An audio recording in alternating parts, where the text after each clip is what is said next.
Why hello there, and welcome back to Tabletop Ferox, the show where I review tabletop role-playing games.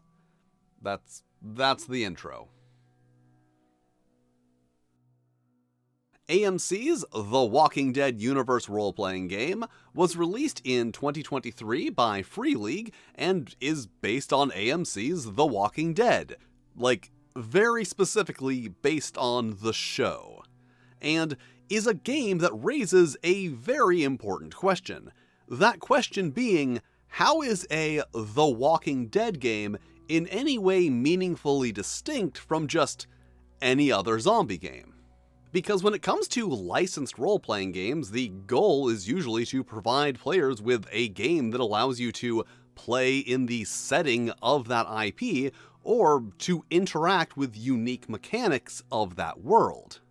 But The Walking Dead, be it AMC's or Image's, doesn't really have any unique elements to its setting or unique mechanics to its world. It's just a thing with zombies. If you didn't know that zombies were a thing until October 31st, 2010, then it might seem somewhat distinct. But if you are the sort of person who's voluntarily watched Zombie Lake, then it doesn't really offer much to set itself apart from the Horde. As someone who has intentionally sat through hundreds of hours of zombie media, I find The Walking Dead, both show and comic, to be fairly unremarkable in terms of what they provide. Just the same kinds of stories I've seen lots of times before, just stretched out over an entire season. So, what makes AMC's The Walking Dead universe role-playing game a The Walking Dead role-playing game, and not just zombie role-playing game number 263? What, if anything, does that IP bring to the table beyond a brand name that mainstream audiences will recognize? Spoiler, not much. Players in AMC's The Walking Dead universe role-playing game take on the role of a group of survivors holed up in some kind of little hideout at some point after the Walker outbreak. And character creation here is a little involved, so let's just jump into it and see where it leads. Character creation is a simple 11-step process. Step 1, choose an archetype, which is like a class, except they don't call it that. Our options being the criminal, the doctor, the farmer, the homemaker, the kid, the law enforcer, the nobody, the outcast, the politician, the preacher, the scientist, and the soldier. And let's just go with the nobody. Step 2, choose a name, and let's just go with Stacy Valentine, a name that I have never used in a video before. Step 3, choose an issue, which is basically just like a problem that the character has and is there as a roleplay aid and also for the game master to use against you. It is specifically stated that they should do that. And our archetype provides 3 potential issues: afraid to speak my mind, I do not care if I live, and kleptomaniac. Although we could just come up with our own if we wanted to, but instead let's go with I do not care if I live. Because that is just the edgiest thing ever. Step 4, choose your drive, which is the character's main motivation that keeps them moving forward in spite of, the situation.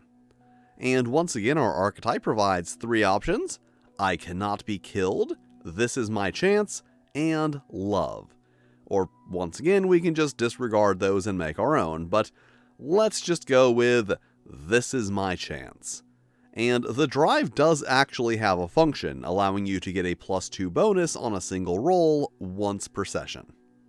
And I do actually have a slight issue with the issues and drives, and that is, it feels like they are supposed to be this very important core aspect of your character, and despite that, it might seem like I just kind of flippantly chose 2 off the list without putting any actual thought into it, and that is because you can change them at any time for any reason, or just, no reason at all, which is kind of the beginning of a continuing theme here, where things just don't matter.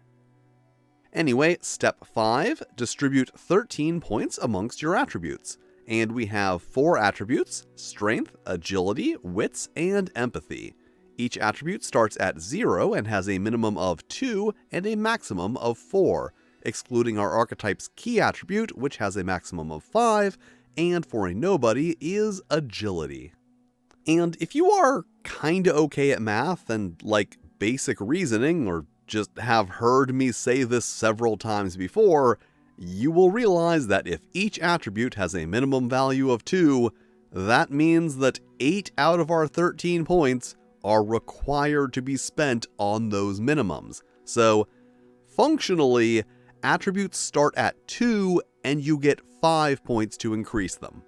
A very stupid problem that for some reason everyone loves to make, and I will always point out because any step that is identical for every single character should be either automatically applied or baked into the rules.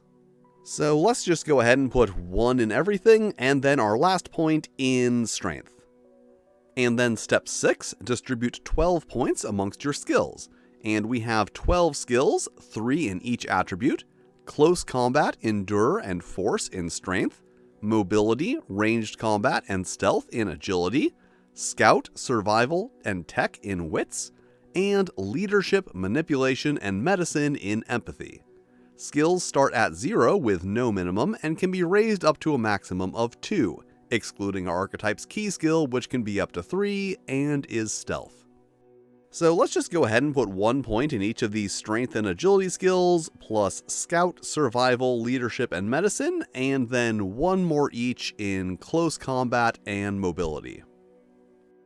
And now step 7, choose a talent, which are basically feats. And our options as a nobody are Speed Freak, Wallflower, and Gatherer. And let's go with Gatherer, which provides a +2 bonus to stealth when alone.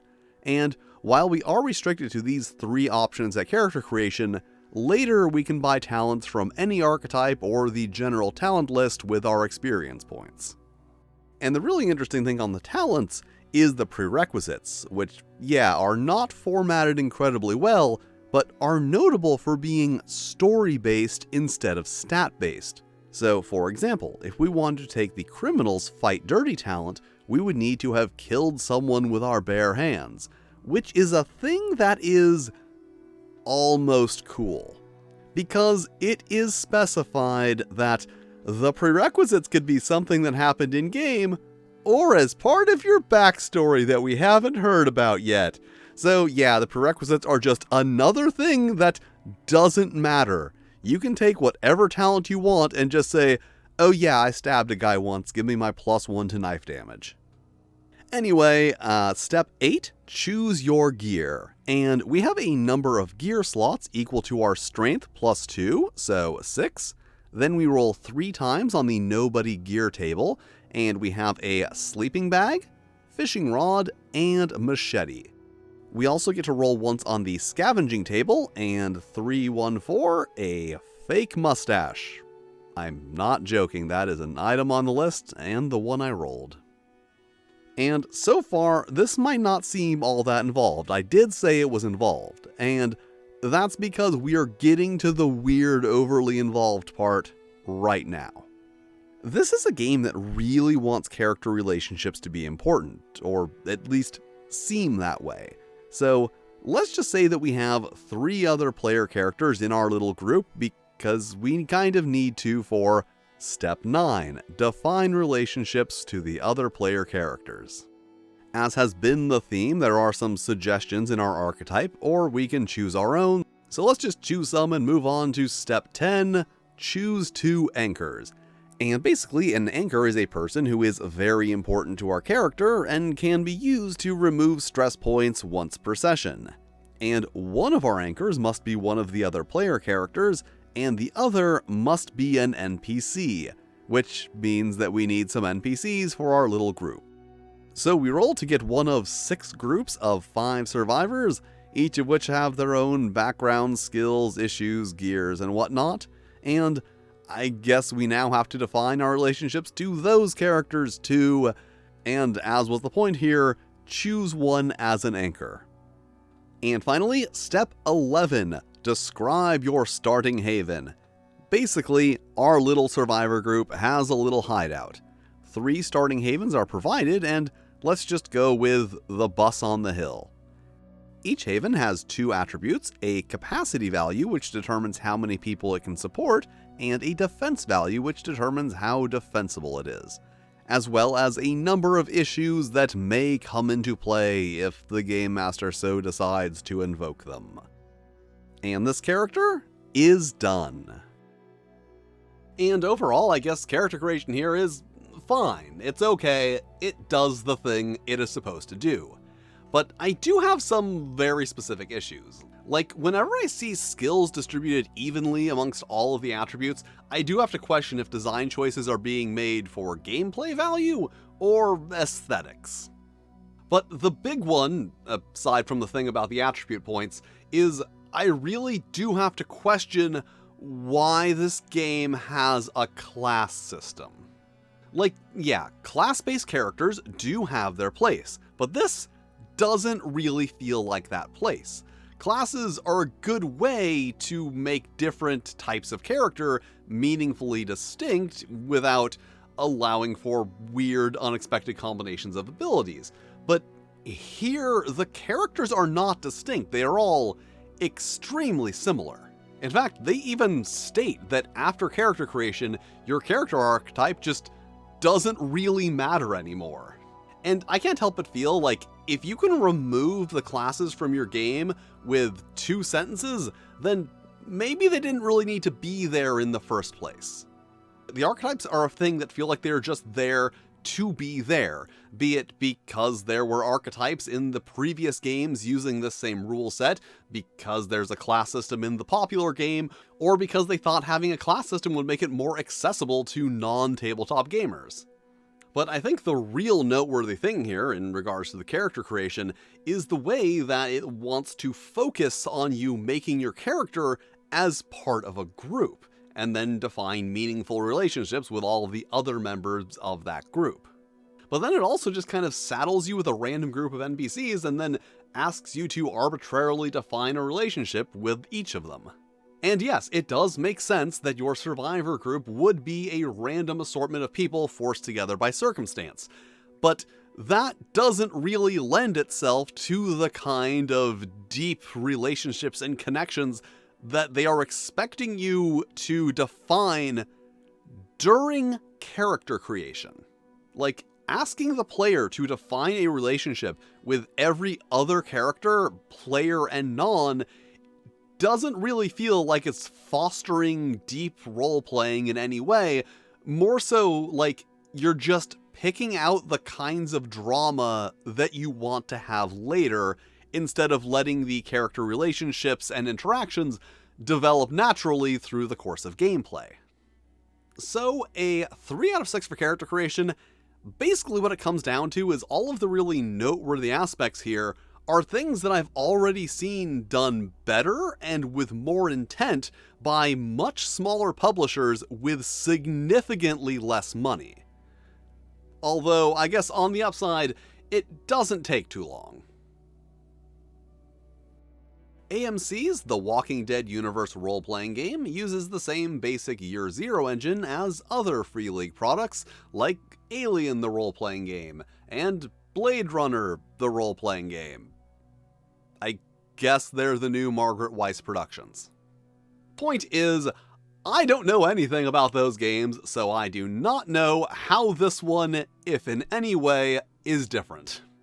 So the basic mechanic here is when you need to do a thing, you roll a number of dice equal to the value of a relevant attribute and skill, plus any other bonuses for gear or whatever other modifiers might be applicable to that task.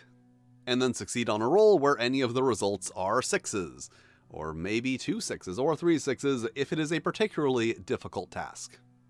So let's say that our character is trying to hop a fence to get away from some walkers. We roll 3 dice for agility and 2 for mobility for 5 total, and no 6s. A failure. So we do not parkour over the fence, but maybe then we notice that one of the edges of the fence is a little loose and we can perhaps crawl under it. And this is where things get a little interesting, because when you fail a roll, you can try to push it by finding a new way to achieve the same task. Or just trying the same thing again, but that is stupid and boring. So when you push a roll, you get to re-roll all of the dice that did not come up successes, but you also take 1 point of stress. And for every point of stress you have, you roll 1 stress die on every roll, actually, not just the one you're pushing. And these are like regular dice. You can succeed on them just like any other die, but you can also fumble on them. So if the stress die specifically comes up with a 1, that means that you have messed up in the task and something bad happens, which is generally either the threat level being increased by 1 or being targeted by a single walker attack. And those are both things I will discuss a bit later when I'm talking about walkers, but for now you just need to understand that they are bad things that can happen. So because of that, you do need to keep the stress dice separate from the rest of your dice. Fortunately, you can get special stress dice in the Walking Dead universe role-playing game starter set, available from Free League. All of the other dice don't have to be kept separate, I'm just making them separate colors here for the purpose of being a more clear explanation of how things work. And the interesting thing about this is it means that the game will get more intense as it progresses, because the more stress you accrue, the more likely you are to be raising the threat level, having these walkers come after you, various other things that can be used as a penalty for rolling a 1 on the stress die. But then also, you're getting all these extra dice that are going to make you succeed more at the tasks. So it creates this kind of interesting cinematic situation where the character's capabilities are going to scale with the stakes of the situation. And then, of course, there are variations upon these basic mechanics. The one I find most interesting being that when you are doing certain tasks alongside other characters, you can actually give additional successes to characters who fail, which seems like it would greatly reduce those situations where the entire party gets screwed over because one player, or even worse, one NPC, failed their stealth check. And then, of course, there are opposed rolls, which is how combat works, and therefore I am going to explain opposed rolls through a combat example. As I do. So let's say that while we are out scavenging supplies, we encounter a dangerous member of a rival faction. The simplest form of combat is just 2-ish characters going at it, which is a duel. And basically the way this works is both combatants just roll their dice. So we roll 4 for our strength, 2 for close combat, and +2 for our machete. And then of course the 1 stress die from earlier for 9 total. And NPCs do not have stats beyond a general level of skill training, so they just roll 4 dice for everything, +2 if trained, 4 if expert, and 6 if master level at the relevant skill. So let's say that our opponent is an expert at close combat, which means he rolls 8 dice. And gets 1 success compared to our 2, which means that we have won this exchange and deal damage based on our weapon, which is 2, and all characters, player and non, have 3 hit points. And that is the basics of combat. It is actually that simple, but for the advanceds of combat, we will need to get into brawls, which is the larger scale combat option and is a wee bit more complicated. So when running a brawl, the GM first draws up a map of the area, noting important features such as potential cover and hazards, as well as the positions of involved characters and other items of note. Then the brawl is broken into rounds, which are then subdivided into 6 phases: taking cover, ranged combat, close combat, movement, first aid, and other.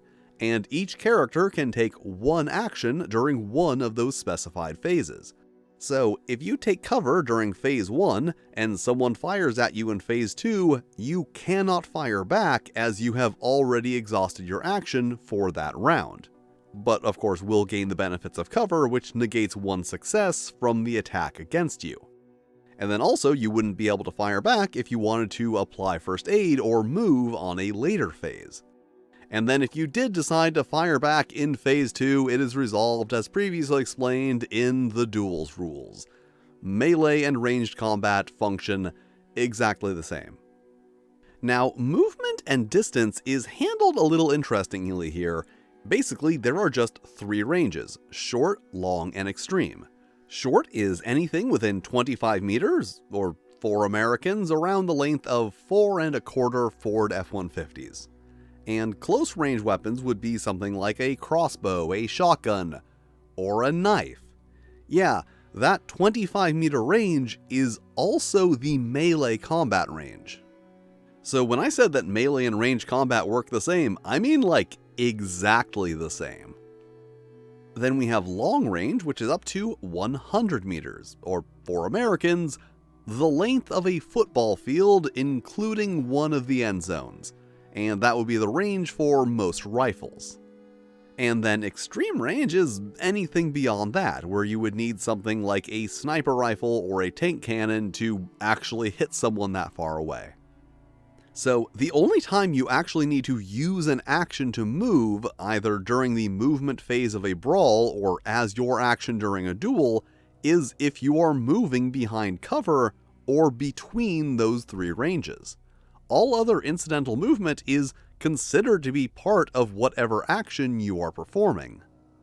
So as long as you are in short range, a knife versus gun duel is basically handled the same as knife versus knife or gun versus gun. It is assumed that closing the distance is part of the attack action. It is slightly different in a brawl because technically all range attacks go off before all melee attacks, but a competent GM should let you make the melee attack during the range phase in that specific instance. And before someone tries to tell me about realism, I am pretty sure it is realistically harder to hit a target who is running up to stab you. And one last really interesting aspect of the system is that it kinda makes initiative a non-issue. Technically, NPCs are to declare first, but as attacks happen simultaneously, it does not matter who decides to attack first. And unless you have already used your action that round, you always have the option to defend yourself or save the action for later, and even get to choose which targets you defend against if you are attacked by multiple, which otherwise would be a pretty bad exploit. So that's all actually pretty simple once you boil it down. It seems a little complex when someone just explained it to you using weird measurements, but when you actually get down to it, it's pretty simple.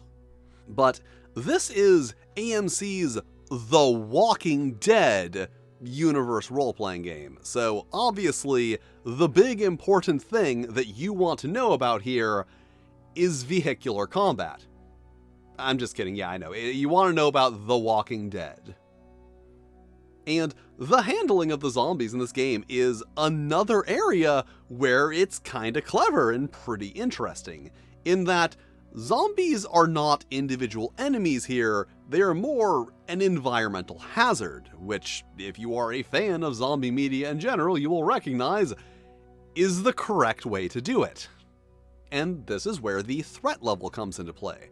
Essentially, there is a threat level which ranges from 0 to 6 and indicates the relative threat from walkers at the current moment. And of course, the Walking Dead universe role-playing game starter set comes with a cardstock threat counter that you can use to keep track of that, or, you could get much better options on the internet, or just use a die, or like a scrap of paper. So let's put together a little scenario for the threat level. Let's say that it is currently threat level 2. There are walkers about, but they haven't spotted you yet. And you are trying to pry open a door, but then you roll a 1 on one of your stress dice, and you mess up. The Game Master could raise the threat level to 3, meaning that the walkers are now aware of your presence. So let's say you're trying to pry open the door, you drop your pry bar, it makes a loud clanging noise, and suddenly you hear shuffling noises coming towards you from all directions. Or they could inflict a single walker attack, which, depending on whether you failed or succeeded at your attempt to open the door, could be something like while you are trying to pry open the door, you don't notice the single walker sneaking up behind you. Or you do open the door, and then, surprise, there's an unexpected guest right behind it. And I will explain more about walker attacks in just a bit, but the point here is that zombies in this game are not handled like individual entities, but rather just one big amorphous swarm that can increase or decrease in size, appear and vanish as needed by the game. They are a hazard of the environment, so when the game needs one to be right behind the door you're trying to open, there doesn't have to have been one there previously in order for that thing to take place. But what happens when you actually do need to fight an entire swarm of walkers? Well, in that situation, you cut away to another demonstration. So let's say that 3 of our characters, through whatever circumstances, have found themselves cornered by a group of walkers. There are 2 very important numbers we need to know right now. The threat level, which in this case would be 5, they are at arm's length, and any threat level of 3 or higher means that you are in active combat with the walkers. And swarm size, which is how many walkers there are mucking about. So let's say 1, which is 5 to 10 walkers. So basically the threat level is the immediacy of the danger, and the swarm size is its severity. Like, you can have a size 6 swarm, 1,000 plus zombies, and as long as you keep your distance and avoid detection, it'll be a threat level 1. Or like here, you can have a very small number of zombies, but have those zombies posing an immediate threat. And fighting the swarm is basically like fighting anyone else, except in the ways that it is different. When combating the swarm, 3 skill rolls are made. No more, no less. If you conveniently have 3 characters like we do here, then each of them makes 1 roll. If you have more characters, only 3 of them can roll, although others can still assist. And if you have fewer, 1 will roll multiple times, but it always comes down to 3 skill rolls. And what skills you can use are determined by the threat level. As the threat rises, you have less and different options. So, for example, at threat level 3, you have lots of options, including just trying to sneak past the walkers. But by the time you get to threat level 6, your only options are close combat and trying to force your way through. And at threat level 5, our options are force, close combat, and ranged combat. And since it looks like our group is all geared up for close combat, let's just make 3 close combat rolls and 4 successes, which is then compared to the swarm threat, which is, unsurprisingly, the sum of the swarm size and threat level, so 6. And the overall attempt is a failure, meaning that the Game Master can either raise the swarm or threat level by 1, or have the swarm attack, which is what's going to be happening here.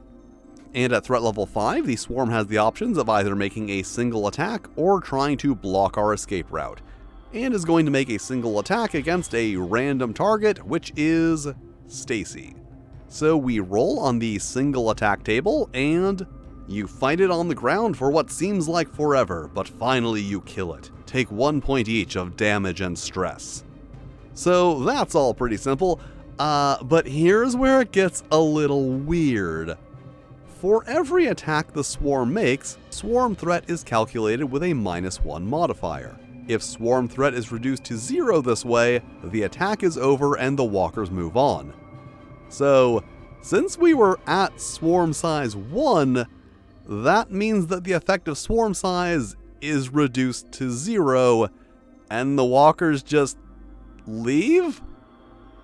It's one of those things where, like, I understand the intention and purpose of it, because without that, it would keep getting worse and worse and then you would die. but it definitely could have been themed and explained better. So yeah, this game actually has two similar but distinct combat systems. One for fighting other survivors and one for fighting zombies, which is an interesting way to do it. But also, those two combat systems actually function together at the same time. Basically, if you are in a brawl, the zombies could show up. Or if you are in the midst of a swarm already, you could get into a brawl. And basically, that just means that during the brawl rounds, you can choose to fight the zombies as one of your actions. So overall, it is, kind of neat the way they handle those two distinctive groups of threats as distinctive threats, but also ones that can be addressed at the same time.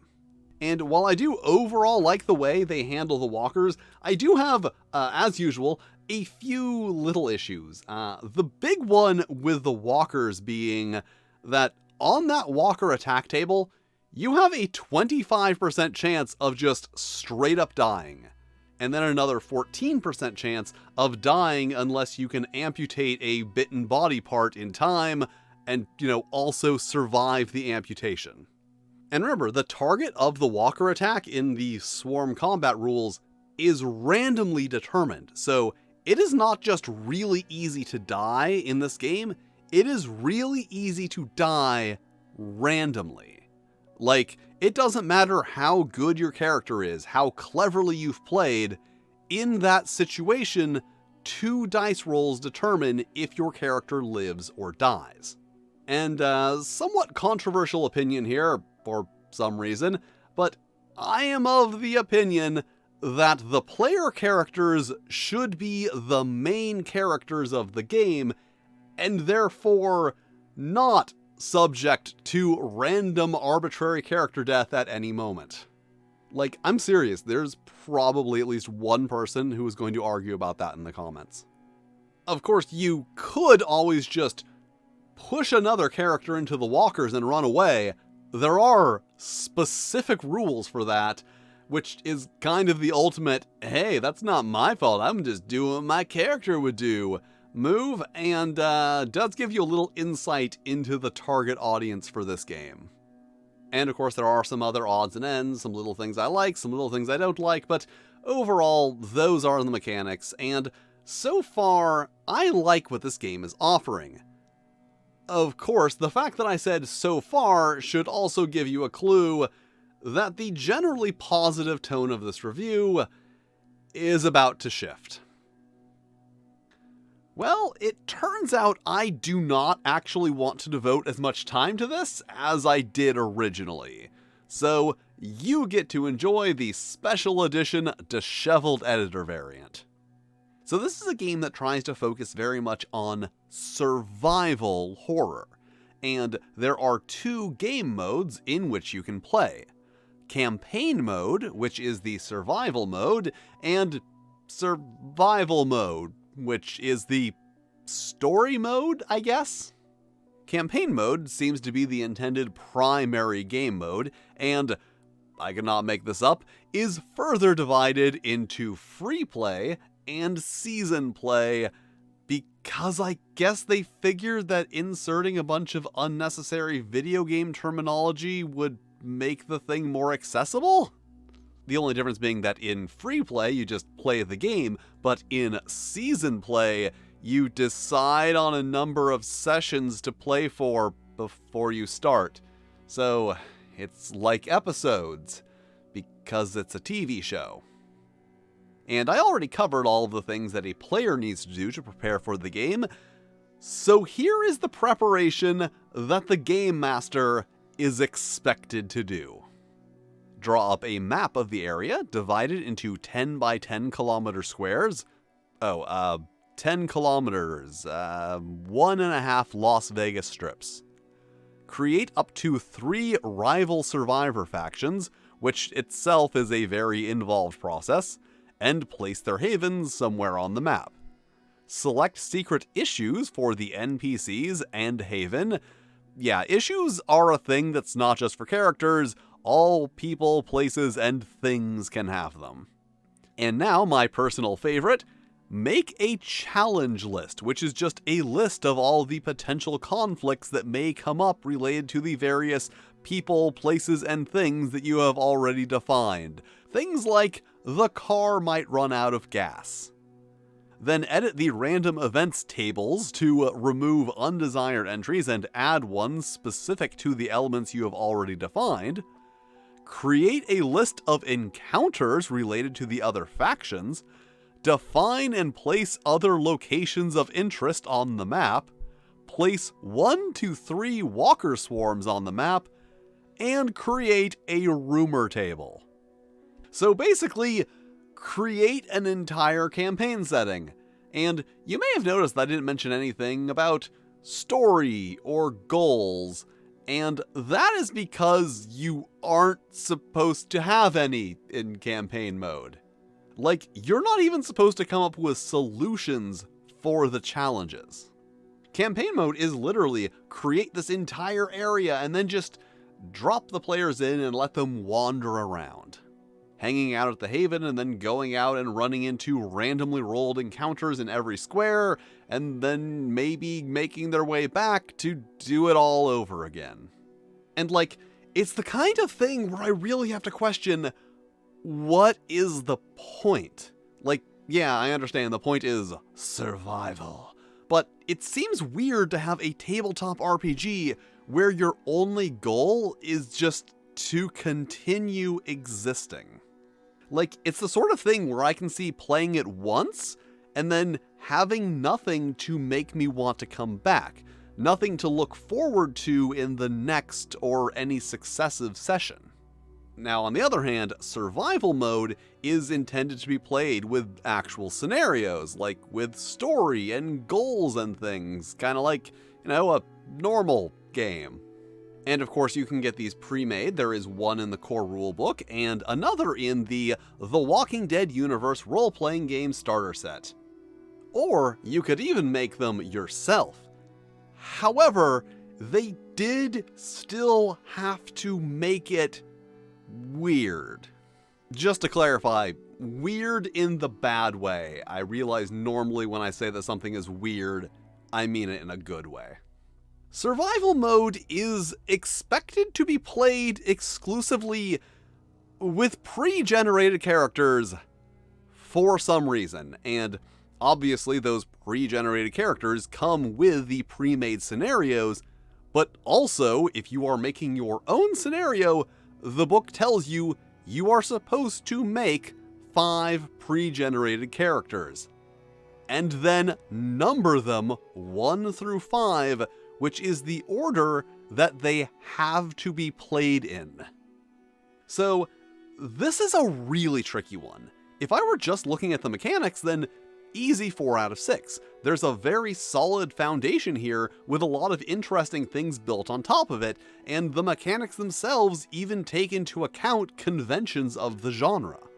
The issue is, the types of game you are expected to play with those mechanics, both of which feel overly restrictive and like they ask a lot from you without giving much in return. So 4 out of 6 for mechanics, but -1 for application. Overall, the book is written fine. It can be a little overly moody at times and is filled with these really angsty, dearly departed monologues, which are a thing I didn't explain earlier, but essentially you can do a moody, angsty recap of the previous games for some XP. Other than that, there are, a few things that could be explained better, like the walkers just getting bored and wandering off when the effective swarm size reaches 0, and weird stuff like the section on safety tools that doesn't really explain safety tools. Also, as I alluded to way back at the beginning, they reference the show a lot. Like, they are trying to remind you why you bought the game. But my big issue, obviously, because it's the one that I've been bringing up throughout the entire video, is the fact that they just keep pushing that damn starter set throughout the entire book. Like, not just once at the beginning or a couple times, they are just constantly telling you that you can get this, that, or the other thing in the Walking Dead universe role-playing game starter set.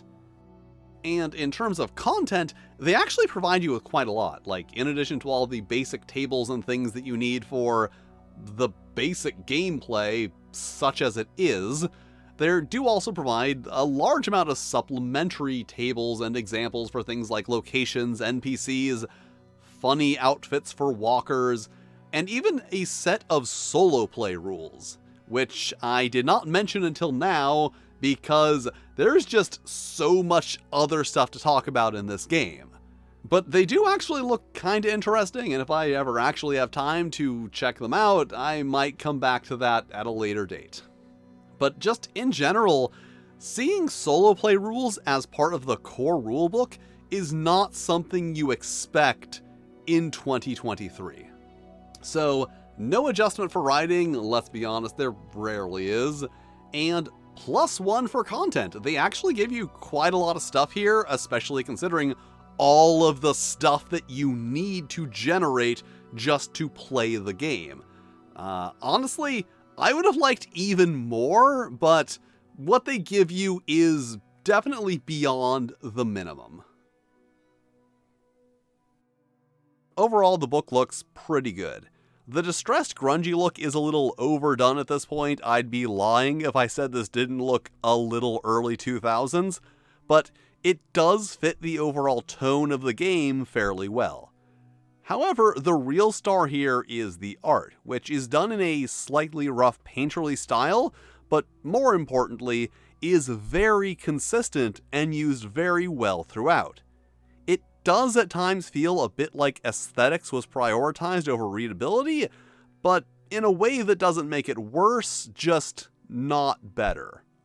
So, 5 out of 6 for presentation, looks really good, and more importantly, reinforces the tone of the game, although it does come across a little dull and could probably use a little more color. And that was AMC's The Walking Dead Universe role-playing game. A game that I was mildly interested at best, then started to like, then wanted to like, but then eventually just kinda gave up on. So it is very similar to my experience with the show. And like, could you have a decent experience with this game? Yes, you absolutely could. I want to be very clear about that. They give you all of the tools you need to have a fun, exciting zombie adventure game, but then they just kind of ask you not to do that. It feels like the mechanics and the game you are supposed to play with them are somewhat at odds with each other. Like I mentioned earlier, how the campaign mode experience seems like it's the sort of thing that would be very unfulfilling for a role-playing game. But also, if I did want to play a grid crawl survival simulator, I would want a game that was tailor-made for that experience. The game just sits in this really weird place. Like, it feels like they could not decide what kind of game they wanted it to be, or were facing some kind of weird restrictions in terms of the system that had to be used and the way that it had to be implemented. As I said, you can easily disregard the weird game modes and have a perfectly serviceable game. But the question then becomes, if you are cutting out that much of the content, why not just play a different game? Because what it really comes down to is, despite all of its flaws, this is a The Walking Dead role-playing game. If you are going to buy or play this game, that's going to be the reason. Let's be honest here, that's the reason I'm making this video. It's probably the reason you are watching this video, and it's definitely the reason that they raised $500,000 on Kickstarter. And overall, it does kind of feel like a good rule set buried inside a not very good game, with some popular branding to hopefully smooth over some of the flaws. And thank you for watching, with extra special thanks to my Fightin' Flail Snails, Broken Unicorn, Randy Mulholland, and Toshi Rokuro. If you'd like to be cool like them, check out my Patreon, where you can get early access to videos and fun stuff that I make for the Patreon. But if you don't want to do that, that's cool too. You can still hit all the lovely buttons, like, subscribe, these other videos floating around screen that either myself or the cold, heartless YouTube algorithm have lovingly selected for you, which I'm sure are lovely videos that you will also enjoy. And I will see you next time.